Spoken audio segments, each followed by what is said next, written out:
The glucometer is one of the machines that get used most in any neonatal unit. It is quite common, when checking glucose levels, to move from one baby to another.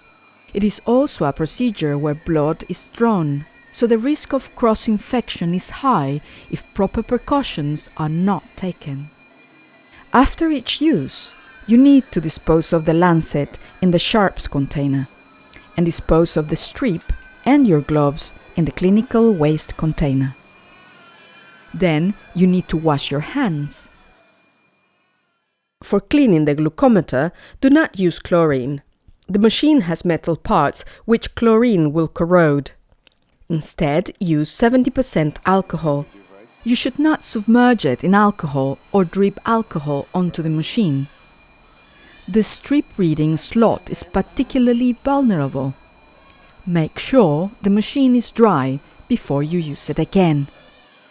For maintenance, machines need to have regular quality control checks. How often these should be done varies from machine to machine, so you need to check in the manual. The glucose strips are the most delicate part of the machine. They are easily damaged by humidity, so except when you are taking a strip out, you must keep the container sealed with the lid on properly. Out-of-date strips can give false readings, so it is best to discard the strips that pass their expiry date. Machines also have different error codes. One of the most common is if the strip has insufficient blood to give a reading, as happens here. The machine counts down as normal, but then gives the code E4. If this happens, you need to start again with a new strip.